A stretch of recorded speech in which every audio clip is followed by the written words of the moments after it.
पाठ 3 जल संसाधन।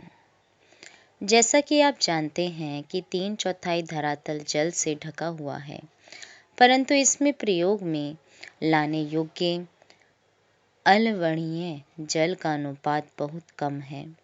यह अलवणीय जल हमें सतही अपवाह और भौम जल स्रोत से प्राप्त होता है, जिनका लगातार नवीकरण और पुनर्भरण जलीय चक्र द्वारा होता रहता है। सारा जल जलीय चक्र में गतिशील रहता है, जिससे जल नवीकरण सुनिश्चित होता है।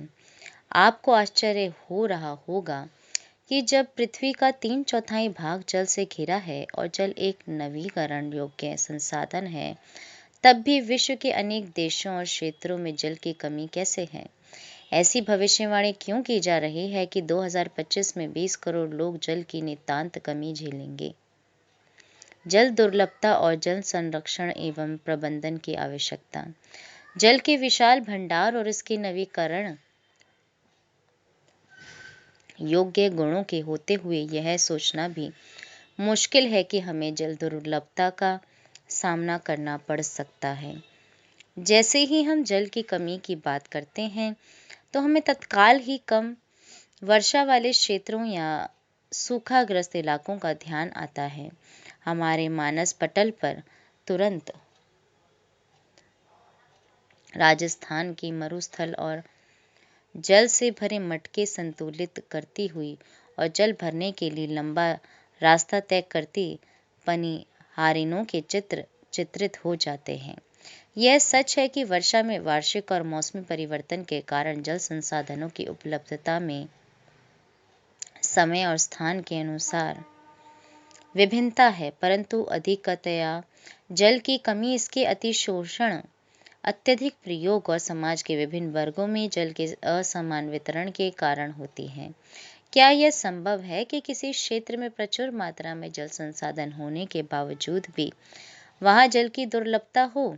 हमारे कई शहर इसके उदाहरण हैं। अतः जल दुर्लभता अत्यधिक और बढ़ती जनसंख्या और उसके परिणाम स्वरूप जल की बढ़ती मांग और उसके असमान वितरण का परिणाम हो सकता है। जल अधिक जनसंख्या के लिए घरेलू उपयोग में ही नहीं बल्कि अधिक अनाज उगाने के लिए भी चाहिए। अतः अनाज का उत्पादन बढ़ाने के लिए जल संसाधनों का अतिशोषण करके ही सिंचित क्षेत्र बढ़ाया जा सकता है और शुष्क ऋतु में भी खेती की जा सकती है। सिंचित कृषि में जल का सबसे ज्यादा उपयोग होता है। शुष्क कृषि तकनीकों तथा सूखा प्रतिरोधी फसलों के विकास द्वारा अब कृषि क्षेत्र में क्रांति लाने की आवश्यकता है। आपने टेलीविजन विज्ञापनों में देखा होगा कि बहुत से किसानों के खेतों पर अपने निजी कुएं और नलकूप हैं, जिनसे सिंचाई करके वे उत्पादन बढ़ा रहे हैं। परंतु आपने सोचा है कि इसका परिणाम क्या हो सकता है? इसके कारण भौम जल स्तर नीचे गिर सकता है और लोगों के लिए जल की उपलब्धता में कमी हो सकती है और भोजन सुरक्षा खतरे में पड़ सकती है। स्वतंत्रता के बाद भारत में तेजी से औद्योगिकरण और शहरीकरण हुआ और विकास के अवसर प्राप्त हुए। आजकल हर जगह बहुराष्ट्रीय कंपनियां एमएनसीज बड़े औद्योगिक घरानों के रूप में फैली हुई हैं। उद्योगों की बढ़ती हुई संख्या के कारण अलवणीय जल संसाधनों पर दबाव बढ़ रहा है। उद्योगों को अत्यधिक जल के अलावा उनको चलाने के लिए ऊर्जा की भी आवश्यकता होती है और इसकी काफी हद तक पूर्ति जल विद्युत से होती है। वर्तमान समय में भारत में कुल विद्युत का लगभग 22% भाग जल विद्युत से प्राप्त होता है। इसके अलावा शहरों की बढ़ती संख्या और जनसंख्या तथा शहरी जीवन शैली के कारण न केवल जल और ऊर्जा की आवश्यकता में बढ़ोतरी हुई है, अपितु इनसे संबंधित समस्याएं और भी गहरी हुई हैं। यदि आप शहरी आवास समितियों या कॉलोनियों पर नजर डालें तो आप पाएंगे कि उनके अंदर जल पूर्ति के लिए नलकूप स्थापित किए गए हैं। इसमें कोई आश्चर्य नहीं है कि शहरों में जल संसाधनों का अतिशोषण हो रहा है और इनकी कमी होती जा रही है। अब तक हमने जल दुर्लभता की मात्रात्मक गुणात्मक पहलू की ही बात की है। आओ अब हम ऐसी स्थिति के बारे में विचार करें जहां लोगों की आवश्यकता के लिए काफी जल संसाधन है, परंतु फिर भी इन क्षेत्रों में जल की दुर्लभता है। यह दुर्लभता जल की खराब गुणवत्ता के कारण हो सकती है। पिछले कुछ वर्षों से यह चिंता का विषय बनता जा रहा है कि लोगों की आवश्यकता के लिए प्रचुर मात्रा में जल उपलब्ध होने के बावजूद यह घरेलू और औद्योगिक अपशिष्टों, रसायनों, कीटनाशकों और कृषि में प्रयुक्त उर्वरकों द्वारा प्रदूषित है और मानव उपयोग के लिए खतरनाक है। भारत सरकार ने जल जीवन मिशन JJM की घोषणा करके ग्रामीण क्षेत्रों में रहने वाले लोगों के जीवन की गुणवत्ता में सुधार लाने और विशेष रूप से जीवन यापन को आसान बनाने को सर्वोच्च प्राथमिकता दी है। जल जीवन मिशन का लक्ष्य प्रत्येक ग्रामीण परिवार को लंबी अवधि के आधार पर नियमित रूप से प्रति व्यक्ति 55 लीटर के सेवा स्तर पर पीने योग्य पाइप के पानी की आपूर्ति सुनिश्चित करने में सक्षम बनाना है। स्रोत आर्थिक सर्वेक्षण 2020 से 21 पृष्ठ 357। आपने अनुभव कर लिया होगा कि समय की मांग है कि हम अपने जल संसाधनों का संरक्षण और प्रबंधन करें, स्वयं को स्वास्थ्य संबंधी खतरों से बचाएं, खाद्यान्न सुरक्षा, अपनी आजीविका और उत्पादक क्रियाओं की निरंतरता को सुनिश्चित करें और हमारे प्राकृतिक पारितंत्रों को निम्नलिखित डिग्रेडेशन होने से बचाएं। जल संसाधनों के अति शोषण और कुप्रबंधन से इन संसाधनों का ह्रास हो सकता है और पारिस्थितिकी संकट की समस्या पैदा हो सकती है, जिसका हमारे जीवन पर गंभीर प्रभाव हो सकता है। बहुउद्देशीय नदी परियोजनाएं और समन्वित जल संसाधन प्रबंधन। हम जल का संरक्षण और प्रबंधन कैसे करें? पुरातत्व वैज्ञानिक और ऐतिहासिक अभिलेख, दस्तावेज, रिकॉर्ड बताते हैं कि हमने प्राचीन काल से सिंचाई के लिए पत्थरों और मलबे से बांध, जलाशय अथवा झीलों के तटबंध और नहरों जैसी उत्कृष्ट जलीय कृतियां बनाई हैं। इसमें कोई आश्चर्य नहीं कि हमने यह परिपाटी आधुनिक भारत में भी जारी रखी है और अधिकतर नदियों के बेसिनों में बांध बनाए हैं।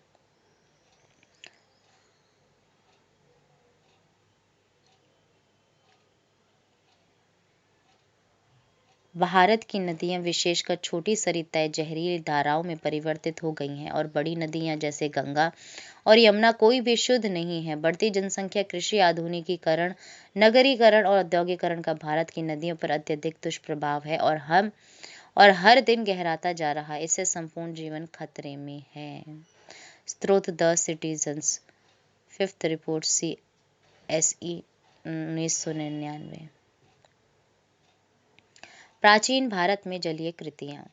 ईसा से 1 शताब्दी पहले इलाहाबाद के नजदीक श्रीगंभेरा में गंगा नदी की बाढ़ के जल को संरक्षित करने के लिए एक उत्कृष्ट जल संग्रहण तंत्र बनाया गया था। चंद्रगुप्त मौर्य के समय बृहत स्तर पर बांध, झील और सिंचाई तंत्रों का निर्माण करवाया गया। कलिंग ओडिशा, नागार्जुनकोंडा आंध्र प्रदेश, पेन्नूर कर्नाटक और कोल्हापुर महाराष्ट्र में उत्कृष्ट सिंचाई तंत्र होने के सबूत मिलते हैं। अपने समय की सबसे बड़ी कृत्रिम झीलों में से एक भोपाल झील 11वीं शताब्दी में बनाई गई। 14वीं शताब्दी में इल्तुतमिश ने दिल्ली में सिरी फोर्ट क्षेत्र में जल की सप्लाई के लिए हौस खास एक विशिष्ट तालाब बनवाया। Drawing wisdom CSE 1997। बांध क्या है और वे हमें जल संरक्षण और प्रबंधन में कैसे सहायक हैं? परंपरागत बांध नदियों और वर्षा जल को इकट्ठा करके बाद में उसे खेतों की सिंचाई के लिए उपलब्ध करवाते हैं। आजकल बांध सिर्फ सिंचाई के लिए नहीं बनाए जाते, अपितु उनका उद्देश्य विद्युत उत्पादन, घरेलू और औद्योगिक उपयोग, जल आपूर्ति, बाढ़ नियंत्रण, मनोरंजन, आंतरिक नौचालन और मछली पालन भी है। इसलिए बांधों को बहुउद्देशीय परियोजनाएं भी कहा जाता है, जहां एकत्रित जल के अनेकों उपयोग समन्वित होते हैं। उदाहरण के तौर पर सतलुज ब्यास बेसिन में भाखड़ा नांगल परियोजना जल विद्युत उत्पादन और सिंचाई दोनों के काम में आती है। इसी प्रकार महानदी बेसिन में हीराकुद परियोजना जल संरक्षण और बाढ़ नियंत्रण का समन्वय है। स्वतंत्रता के बाद शुरू की गई समन्वित जल संसाधन प्रबंधन उपागम पर आधारित बहुउद्देश्य परियोजनाएं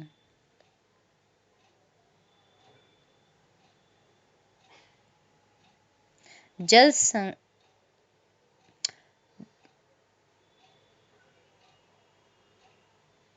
परियोजनाओं को उपनिवेशन काल में बनी बाधाओं को पार करते हुए देश को विकास और समृद्धि के रास्ते पर ले जाने वाले वाहन के रूप में देखा गया। जवाहरलाल नेहरू गर्व से बांधों को आधुनिक भारत के मंदिर कहा करते थे। उनका मानना था कि इन परियोजनाओं के चलते कृषि और ग्रामीण अर्थव्यवस्था, औद्योगिकरण और नगरीय अर्थव्यवस्था समन्वित रूप से विकास करेगी। पिछले कुछ वर्षों में बहुउद्देश्य परियोजनाएं और बड़े बांध कई कारणों से परिनिरीक्षण और विरोध के विषय बन गए हैं। नदियों पर बांध बनाने और उनका बहाव नियंत्रित करने से उनका प्राकृतिक बहाव अवरुद्ध होता है, जिसके कारण तलछट बहाव कम हो जाता है। अत्यधिक तलछट जलाशय की तली पर जमा होता रहता है, जिससे नदी का तल अधिक चट्टानी हो जाता है और नदी जलीय जीव आवासों में भोजन की कमी हो जाती है। बांध नदियों को टुकड़ों में बांट देते हैं, जिससे विशेषकर अंडे देने की ऋतु में जलीय जीवों का नदियों में स्थानांतरण अवरुद्ध हो जाता है। बाढ़ के मैदान में बनाए जाने वाले जलाशयों द्वारा वहां मौजूद वनस्पति और मिट्टियां जल में डूब जाती हैं, जो कालांतर में अपघटित हो जाती हैं। बहुउद्देश्य परियोजनाएं और बड़े बांध नए पर्यावरणीय आंदोलनों जैसे नर्मदा बचाओ आंदोलन और टिहरी बांध आंदोलन के कारण भी बन गई हैं। इन परियोजनाओं का विरोध मुख्य रूप से स्थानीय समुदायों के वृहद स्तर पर विस्थापन के कारण है। आमतौर पर स्थानीय लोगों को उनकी जमीन, आजीविका और संसाधनों से लगाव एवं नियंत्रण देश की बेहतरी के लिए कुर्बान करना पड़ता है। इसलिए अगर स्थानीय लोगों को इन परियोजनाओं का लाभ नहीं मिल रहा है तो किसको मिल रहा है? शायद जमींदारों और बड़े किसानों को, या उद्योगपतियों और कुछ नगरीय केंद्रों को। गांव के भूमिहीनों को लीजिए, क्या वे वास्तव में ऐसी परियोजनाओं से लाभ उठाते हैं? सिंचाई ने कई क्षेत्रों में फसल प्रारूप परिवर्तित कर दिया है, जहां किसान जलगहन और वाणिज्य फसलों की ओर आकर्षित हो रहे हैं। इससे मृदाओं के लवणीकरण जैसे गंभीर पारिस्थितिकीय परिणाम हो सकते हैं। इसी दौरान इसने अमीर भूमि मालिकों और गरीब भूमिहीनों में सामाजिक दूरी बढ़ाकर सामाजिक परिदृश्य बदल दिया है। जैसा कि हम देख सकते हैं कि बांध उसी जल के अलग अलग उपयोग और लाभ चाहने वाले लोगों के बीच संघर्ष पैदा करते हैं। गुजरात में साबरमती बेसिन में सूखे के दौरान नगरीय क्षेत्रों में अधिक जल आपूर्ति देने पर परेशान किसान उपद्रव पर उतारू हो गए। बहुउद्देश्य परियोजनाओं की लागत और लाभ के बंटवारे को लेकर अंतरराज्यीय झगड़े आम होते जा रहे हैं।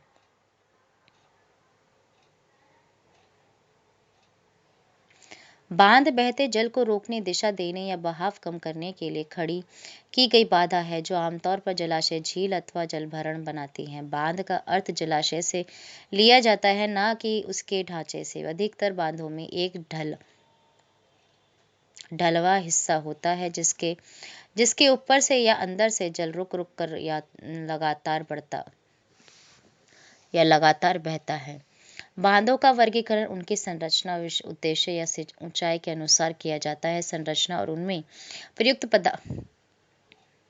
पदार्थों के आधार पर बांधों को लकड़ी के बांध, तटबंध बांध या पक्का बांध के अलावा कई उपवर्गों में बांटा जा सकता है। ऊंचाई के अनुसार बांधों को बड़े बांध और मुख्य बांध या नीचे बांध, मध्यम बांध और उच्च बांधों में वर्गीकृत किया जा सकता है।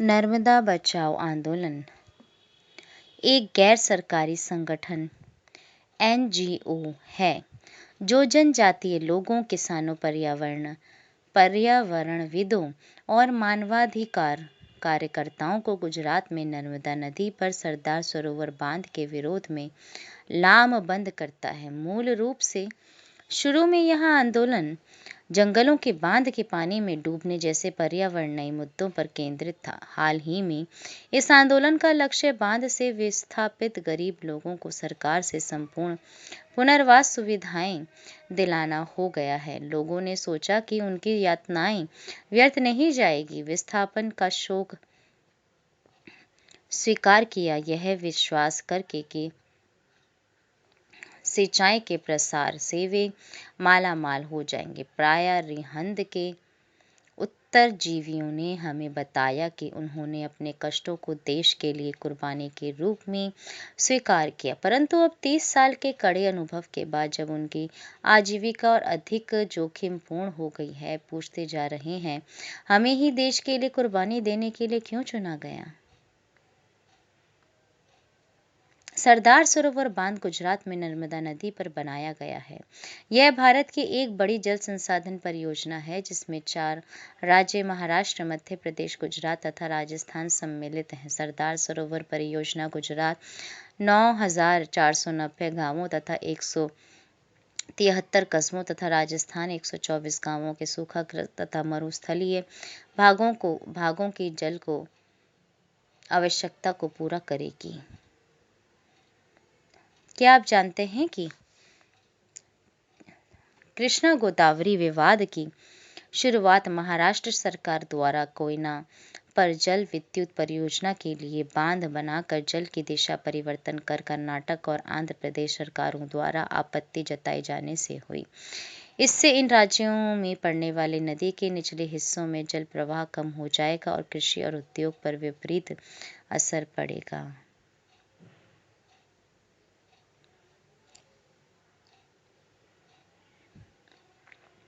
नदी परियोजनाओं पर उठी अधिकतर आपत्तियां उनके उद्देश्यों में विफल हो जाने पर हैं। यह एक विडंबना ही है कि जो बांध बाढ़ नियंत्रण के लिए बनाए जाते हैं, उनके जलाशयों में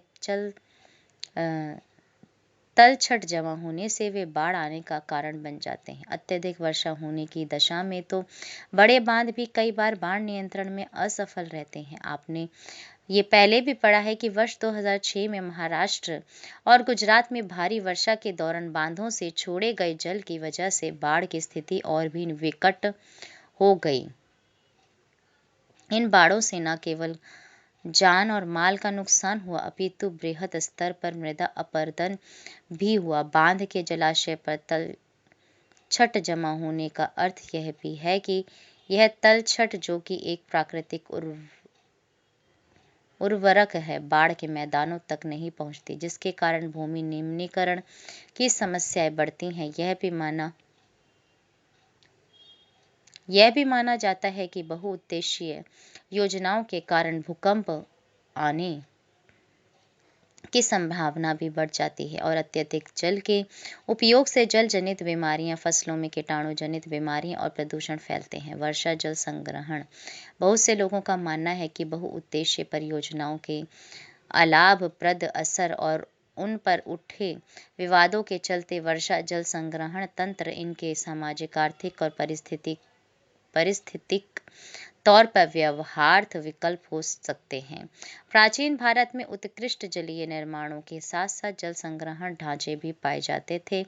लोगों को वर्षा पद्धति और मृदा के गुणों के बारे में गहरा ज्ञान था। उन्होंने स्थानीय परिस्थितियों और उनकी जल आवश्यकता अनुसार वर्षा जल, भौम जल, नदी जल और बाढ़ जल संग्रहण के अनेक तरीके विकसित कर लिए थे। पहाड़ी और पर्वतीय क्षेत्रों में लोगों ने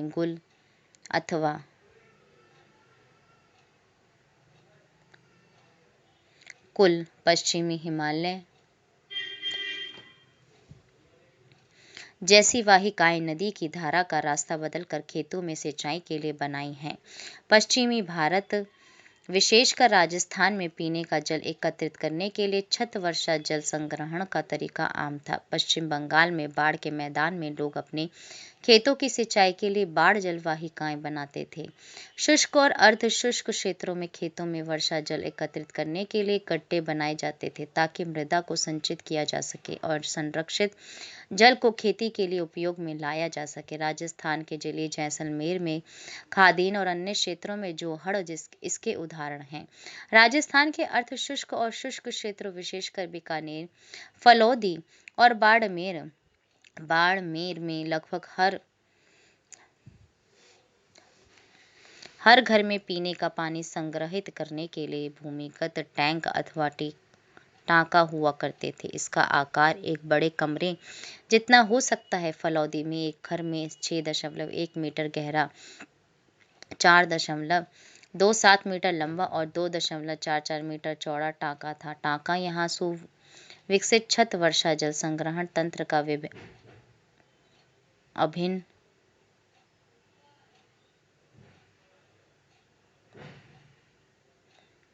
हिस्सा होता है, जिसे मुख्य घर या आंगन में बनाया जाता था। वे घरों की ढलवां छतों से पाइप द्वारा जुड़े हुए थे। छत से वर्षा का पानी इन नलों से होकर भूमिगत टांका तक पहुंचता था, जहां इसे एकत्रित किया जाता था। वर्षा का पहला जल छत और नलों को साफ करने में प्रयोग होता था और उसे संग्रहित नहीं किया जाता था। इसके बाद होने वाली वर्षा का जल संग्रह किया जाता था। टांका में वर्षा जल अगली वर्षा ऋतु तक संग्रहित किया जा सकता है। यह इसे जल की कमी वाली ग्रीष्म ऋतु तक पीने का जल उपलब्ध करवाने वाला जल स्रोत बनाता है। वर्षा जल अथवा पालर पानी, जैसा कि इसे इन क्षेत्रों में पुकारा जाता है, प्राकृतिक जल का शुद्धतम रूप समझा जाता है। कुछ घरों में तो टांकों के साथ भूमिगत कमरे भी बनाए जाते हैं, क्योंकि जल का यह स्रोत इन कमरों को भी ठंडा रखता था, जिससे ग्रीष्म ऋतु में गर्मी से राहत मिलती है।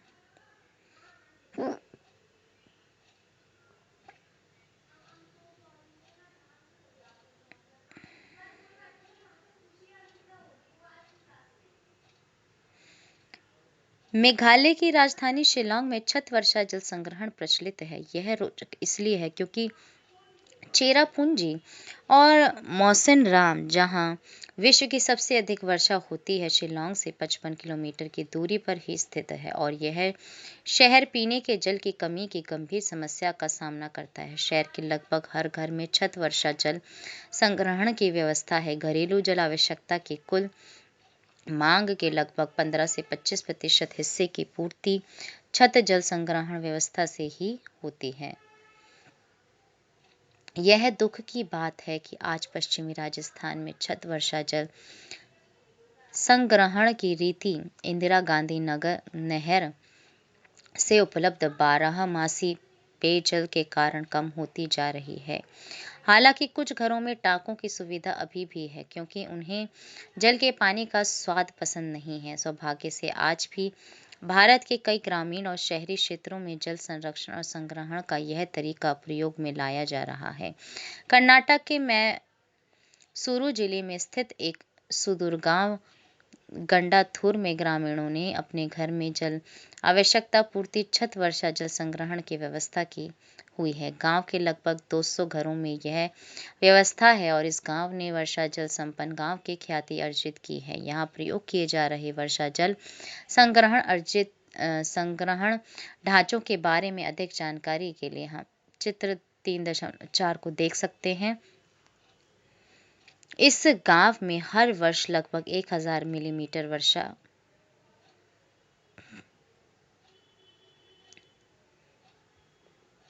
होती है और 10 भराई के साथ यहाँ संग्रहण दक्षता 80% है।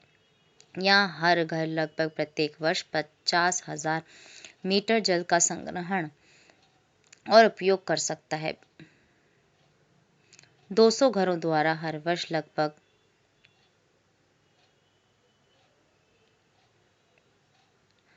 10 लाख लीटर जल एकत्रित किया जाता है। तमिलनाडु एक ऐसा राज्य है जहां पूरे राज्य में हर घर में छत वर्षा जल संग्रहण ढांचों का बनाना आवश्यक कर दिया गया है। इस संदर्भ में दोषी व्यक्तियों पर कानूनी कार्रवाई हो सकती है।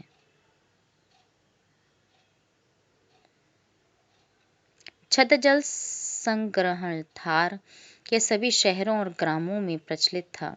वर्षा जल जो कि घरों की ढालू छतों पर गिरता है उसे पाइप द्वारा भूमिगत ढांका के अंदर ले जाते हैं। भूमि में गोल छिद्र जो मुख्य घर घर अथवा आंगन में बना होता है। ऊपर इस चित्र में हम 3.6 में देख सकते हैं कि जल पड़ोसी की छत से एक लंबे पाइप के द्वारा लाया जाता है।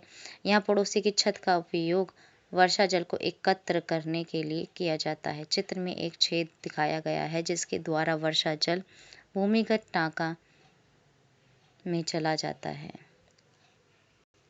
बांस ड्रिप सिंचाई प्रणाली।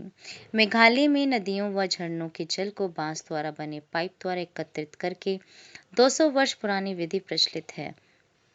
लगभग 18 से 20 लीटर सिंचाई पानी बांस पाइप में आ जाता है तथा उसे सैकड़ों मीटर की दूरी तक ले जाया जाता है। अंत में पानी का बहाव 20 से 80 बूंद प्रति मिनट तक घटाकर पौधे पर छोड़ दिया जाता है। पहाड़ी शिखरों पर सदा नीरा झरनों की दिशा परिवर्तित करने के लिए बांस के पाइपों का उपयोग किया जाता है। इन पाइपों के माध्यम से गुरुत्वाकर्षण द्वारा जल पहाड़ के निचले स्थानों तक पहुंचाया जाता है। बांस से निर्मित चैनल से पौधे के स्थान तक जल का बहाव परिवर्तित किया जाता है। पौधे एक तक बांस पाइप से बनाई व बिछाई गई विभिन्न जल शाखाओं में जल वितरित किया जाता है। पाइपों में जल प्रवाह इनकी स्थितियों में परिवर्तन करके नियंत्रित किया जाता है।